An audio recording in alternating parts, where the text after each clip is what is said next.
حضرت یحییٰ علیہ السلام حضرت زکریا علیہ السلام کے فرزند اور اللہ تعالیٰ کے نبی تھے۔ وہ نیک لوگوں کے سردار اور زہد و تقوی میں بے مثال تھے۔ اللہ تعالیٰ نے بچپن سے ہی علم و حکمت سے نوازا تھا۔ انہوں نے شادی نہیں کی تھی، مگر اس کے باوجود ان کے دل میں گناہ کا خیال بھی پیدا نہیں ہوا۔ وہ اللہ تعالیٰ کے خوف سے بہت رویا کرتے تھے۔ اللہ تعالیٰ نے ان کو اور ان کی قوم کو صرف اپنی عبادت و پرستش، نماز، روزے کی پابندی اور صدقہ و خیرات کرنے اور کثرت سے ذکر کرنے کا حکم دیا تھا۔ چنانچہ انہوں نے اپنی قوم کو بیت المقدس میں جمع کر کے اللہ کے اس پیغام کو سنایا۔ ان کی زندگی کا اہم کام حضرت عیسیٰ علیہ السلام کی آمد کی بشارت دینا اور رشد و ہدایت کے لیے راہ ہموار کرنا تھا۔ جب انہوں نے دعوت و تبلیغ کا کام شروع کیا اور اپنے بعد حضرت عیسیٰ علیہ السلام کے آنے کی خوشخبری سنائی تو ان کی بڑھتی ہوئی مقبولیت یہودی قوم کو برداشت نہ ہو سکی اور حجت بازی کر کے اس عظیم پیغمبر کو شہید کر ڈالا اور اپنے ہی ہاتھوں اپنی دنیا اور آخرت کو برباد کر لیا۔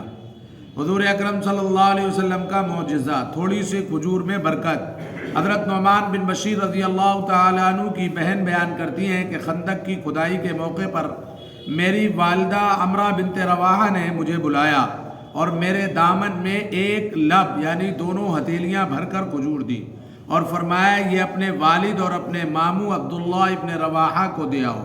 چنانچہ میں چلی، وہاں پہنچ کر اپنے والد اور ماموں کو تلاش کرنے لگی۔ اتنے میں رسول اللہ صلی اللہ علیہ وسلم نے مجھے دیکھ لیا تو فرمایا اے بیٹی ادھر آؤ۔ میں آپ صلی اللہ علیہ وسلم کے پاس پہنچی تو آپ صلی اللہ علیہ وسلم نے پوچھا یہ کیا ہے؟ میں نے کہا یہ تھوڑی سی کھجور ہے، میری والدہ نے میرے والد اور میرے ماموں کے واسطے بھیجی ہے۔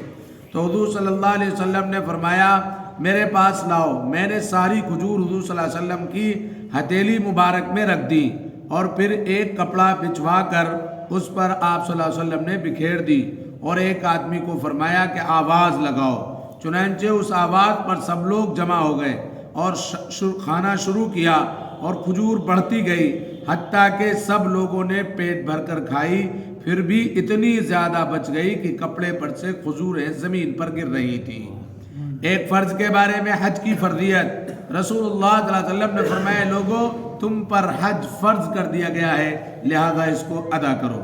ایک سنت کے بارے میں غموں سے نجات کے لیے دعا پڑھنا، رسول اللہ صلی اللہ علیہ وسلم کو جب کوئی رنج و غم پیش آتا تو آپ صلی اللہ علیہ وسلم یہ دعا فرماتے یا حی یا قیوم برحمتک استغیث، اے وہ ذات جو زندہ و جاوید ہے اور تمام چیزوں کا تھامنے والا ہے، میں تیری رحمت کی امید کے ساتھ تجھ ہی سے فریاد کرتا ہوں۔ ایک اہم عمل کی فضیلت تہجد پڑھنا، رسول اللہ صلی اللہ علیہ وسلم نے فرمایا جب کوئی آدمی رات کو اٹھ کر اپنی بیوی کو بیدار کرتا ہے اور اگر اس پر نیند کا غلبہ ہو تو اس کے چہرے پر پانی چھڑک کر اٹھاتا ہے اور پھر دونوں اپنے گھر میں کھڑے ہو کر رات کا کچھ حصہ اللہ کی یاد میں گزارتے ہیں تو ان دونوں کی مغفرت کر دی جاتی ہے۔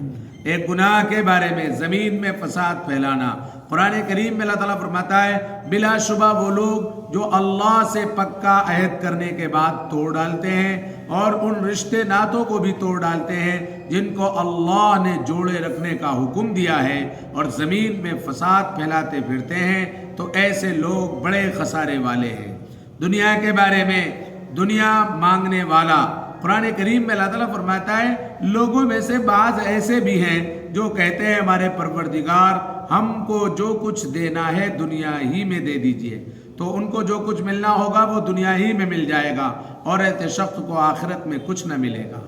آخرت کے بارے میں جنتی کا تاج، رسول اللہ صلی اللہ علیہ وسلم نے فرمایا اہل جنت کے سر پر ایسے تاج ہوں گے جن کا ادنا سے ادنا موتی بھی مشرق و مغرب کے درمیان کی چیزوں کو روشن کر دے گا۔ طب نبوی سے علاج، کلونجی یعنی شونیز میں ہر بیماری سے شفا، رسول اللہ صلی اللہ علیہ وسلم نے فرمایا تم اس کلونجی یعنی منگریلا کو استعمال کرو کیونکہ اس میں موت کے علاوہ ہر بیماری سے شفا موجود ہے۔ نبی کریم صلی اللہ علیہ وسلم کی نصیحت، رسول اللہ صلی اللہ علیہ وسلم نے فرمایا جب تم کو کسی بھائی سے محبت ہو جائے تو اس سے اس کے باپ اور اس کے دادا کا نام معلوم کر لو اور اس کے قبیلے اور گھر کا پتہ معلوم کر لو، پھر جب وہ بیمار ہو تو تم اس کی عیادت کرو اور ضرورت کے موقع پر اس کی مدد کرو۔ سبحان اللہ.